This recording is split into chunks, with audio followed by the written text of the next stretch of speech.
की अनुकंपावशात विगत एक सप्ताह से हम लोग एकत्रित होकर के इस अद्भुत परमात्मा के द्वारा गाए गए विलक्षण शास्त्र के द्वारा अपने जीवन को और भी नजदीक से देखने का, जानने का एक विनम्र प्रयास हम लोग कर रहे हैं। भगवान वेदव्यास जी ने इस शास्त्र के बारे में लिखा है कि यह शास्त्र कैसा है। गीता शास्त्रम इदम पुण्यम, यह जो भगवत गीता है ये परमात्मा के द्वारा गाया गया अत्यंत पवित्रतम शास्त्र है। और इस शास्त्र में इतनी विचित्रताओं से भरा हुआ एक ग्रंथ है कि शायद बहुत मुश्किल है कि उन सारी की सारी विचित्रताओं के विषय में कहा जाए। तारीखें बदल जाएंगी फिर भी उसका अंत नहीं आएगा।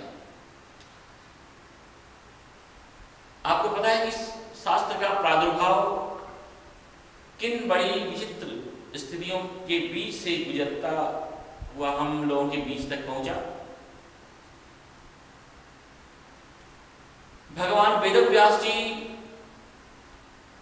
ने सबसे पहले एक ही वेद था, ऐसा भागवत में उल्लेख है।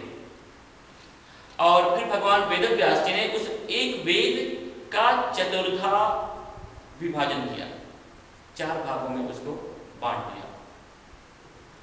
फिर उन चारों वेदों के एक एक उपवेद की रचना की।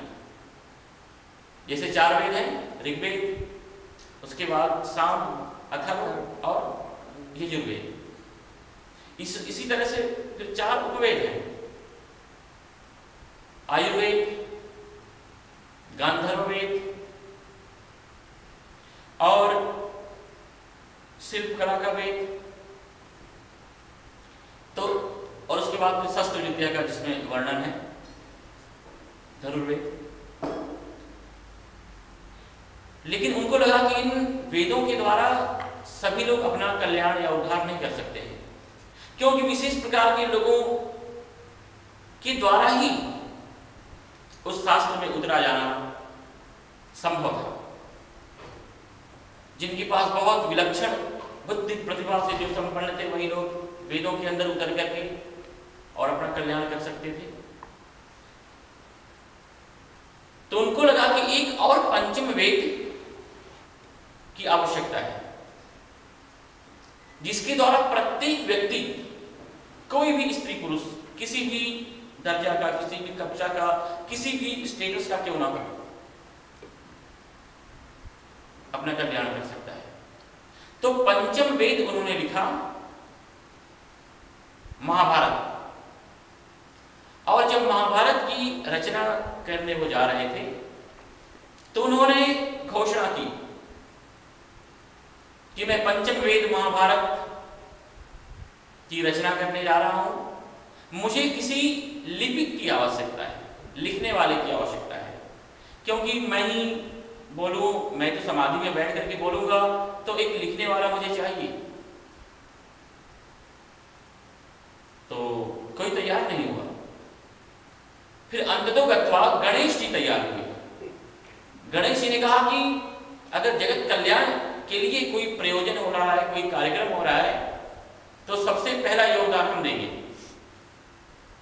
और हम तैयार हैं लिखने के लिए। लेकिन गणेश जी ने कहा कि मेरी एक शर्त है, ऐसे मैं नहीं लिखूंगा। मेरी शर्त यह है कि मेरी जो लेखनी है, मेरी जो कलम है, वो कंटिन्यू, निरंतर चलनी चाहिए। बीच में अगर मेरी लेखनी रुक गई तो मैं उठ जाऊंगा, फिर मैं नहीं लिखूंगा। अब ये तो संभव नहीं था, क्योंकि इतना बड़ा महाग्रंथ, अब उसी में व्यास जी को स्नान भी करना है, संध्या भी करना है, फलाहार भी करना है। तो व्यास जी ने कहा कि तो बहुत मुश्किल की बात है। तो व्यास जी ने कहा ठीक है, कोई बात नहीं, हम तैयार हैं, लेकिन मेरी भी एक शर्त है, और वो शर्त ये है कि आप जो भी लिखेंगे वो समझ करके आपको लिखना होगा, बिना समझे आप नहीं लिख सकते हो। गणेश जी ने कहा मैं तो गौरी पुत्र हूं, ज्ञान के जो मालिक है भगवान शिव, उनका मैं पुत्र हूं, मुझे क्या समस्या हो सकती है किन्हीं मंत्र या श्लोकों को समझने में? तो गणेश जी ने कहा कि मैं तैयार हूं, ठीक है। और आप जाओगे, जब बद्रीनाथ ये लोग गए होंगे तो वहां पर व्यास गुफा है, और उसके थोड़ी ही दूर पर जो है वो गणेश जी की गुफा है। तो व्यास जी समाधि में बैठ करके जो है वो महाभारत बोलने लगे, और गणेश जी बैठ करके अपनी लेखनी जो है वो चलाने लगे। तो जब व्यास जी को विराम करने की आवश्यकता महसूस होती थी कि अब थोड़ा चल करके सरस्वती नदी में जरा स्नान कर ले, तो एक ऐसा कूट श्लोक बोल देते थे व्यास जी कि बड़ी समस्या पैदा हो जाती थी गणेश जी के लिए। और इस तरह से कूट श्लोक का मतलब जिसमें कई अर्थ छिपे हुए थे। महाभारत में कुल 800 कूट श्लोक हैं, मतलब 800 स्थानों पर व्यास जी उठे हैं स्नान के लिए, फलाहार के लिए या अन्य किसी अपने दैनिक क्रियाओं के लिए। और ऐसे विलक्षण श्लोक हैं कि सभी एक बार तो उसमें चक्कर खा जाए, ये कैसे संभव है, कैसे पॉसिबल है। एक उसमें कुल श्लोक है कि केशवम पतितम दृष्टवा, कृष्ण को घायल होता हुआ देख करके, पड़ता हुआ देख करके, गिरता हुआ देख करके, पांडवा हर्ष निर्भरा, पांडव लोग खुश हो गए, हर्ष से भर गए। और रुदंती कौरवा सर्वे, जो कौरव थे वो सब रोने लगे, हा हा केशव केशव, अरे केशव करके कौरव रोने लगे, और पांडव तो है ना बात एकदम बिल्कुल विचित्र जैसी। तो वहां पर गणेश जी कलम रख देते कि इसका कुछ वास्तव में इसका क्या तात्पर्य क्या है। तो संस्कृत में ना क का अर्थ होता है पानी, और के सप्तमी एक वचन, के मतलब पानी में, शवम, शवम का मतलब होता है मुर्दा, पानी में शवम मतलब मुर्दे को, पतितम पड़ा हुआ बहता हुआ देख करके। पांडव का संस्कृत में एक अर्थ होता है कौवे, जो कौवे है ना उनको भी पांडव कहते हैं संस्कृत में। वो हर्ष निर्भरा, वो खुश हो गए क्योंकि पानी में कोई मुर्दा बह रहा था, तो जो कौवे हैं वो तो खुश हो जाएंगे क्योंकि उनकी तो पार्टी होगी, उड़ करके खा सकते हैं ना उनको, बैठ करके उड़ करके आनंद मना करके। और रुदंती कौरवा सर्वे, कौरव शब्द का अर्थ संस्कृत में एक होता है श्रृगाल, गीदड़। तो जो श्रृगाल थे वो रोने लगे, कहते अरे पानी के मुर्दे हम तुम्हें पा नहीं सकते हैं क्योंकि किनारे पड़े और बीच में बहे चले जा रहे हो। तो वो सब बेचारे इस तरह से ऐसे जो है वो रोने लगे। तो ऐसे करके कुल 800 जो है कूट श्लोक महाभारत में बोले गए हैं। एक कूट श्लोक है कि शंकरम पतितम दृष्ट्वा पार्वती हर्ष निर्भरा, शंकर को पड़ता हुआ देख करके और पार्वती खुश हो गई। आजकल का जमाना तो नहीं था, वो तो प्राचीन काल की बात थी।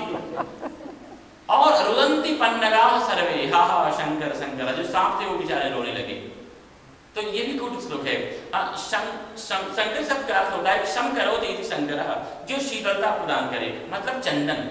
शंकर का एक अर्थ होता है चंदन, चंदन को भी संस्कृत में शंकर बोलते हैं। शम मतलब शीतल, और जो शीतलता, जो शीतलदायक है, जो शीतल है, वो है शंकर। तो चंदन के पेड़ को गिरता हुआ देख करके। पार्वती शब्द का एकदम बिल्कुल लिटरल मीनिंग होता है पर्वत के ऊपर रहने वाली स्त्री, पार्वती, पर्वत की पुत्री। पार्वती मतलब पर्वत के ऊपर रहने वाली स्त्रियां, अर्थात वो आदिवासी मिलनिया जो थी, वो चंदन के पेड़ को गिरता हुआ देख करके वो हर्ष निर्भरा, खुश हो गई कि अभी चंदन का पेड़ गिर रहा है, इसको हम उठा करके लेके जाएंगे मार्केट में, और आज तो बस हमारे यहाँ बस आनंद ही आनंद होने वाला है क्योंकि ढेर सारा पैसा मिलेगा मार्केट में बेचेंगे तो। और रुदंती पन्नगा सर्वे, जो सांप से बेचारे वो रोने लगे क्योंकि जो चंदन है वो उनका घर है, और वो चंदन का पेड़ गिर गया तो सारे के सारे बेचारे शोक संतप्त हो गए। तो ऐसे करके जो है गीता में भी एक कूट श्लोक आया है। तो इस तरह से ऐसे करके जो है वो गणेश जी इसको बैठ करके लिख रहे हैं, और व्यास जी समाधिस्थ होकर के जो है बोले जा रहे हैं, बोले जा रहे हैं, बोले जा रहे हैं। क्योंकि भगवत गीता में कहीं से भी कुछ मिलाया हुआ नहीं है, ये एकदम शुद्ध शास्त्र है। जैसे परमात्मा ने अर्जुन को कहा था एकदम बिल्कुल एज इट इज वैसे ही भगवान वेदव्यास जी ने समाधि में बैठ करके देखा, और उनकी वाकधारा जो है वो बह निकली, और गणेश जी बैठ करके जो है वो लिख रहे हैं। तो इसलिए वेदव्यास जी ने कहा कि गीता शास्त्रम इदम पुण्यम, ये पवित्रतम शास्त्र है। कोई भी व्यक्ति क्यों ना हो, चाहे वो मलिन हो, चाहे वो अरे दुराचारी हो,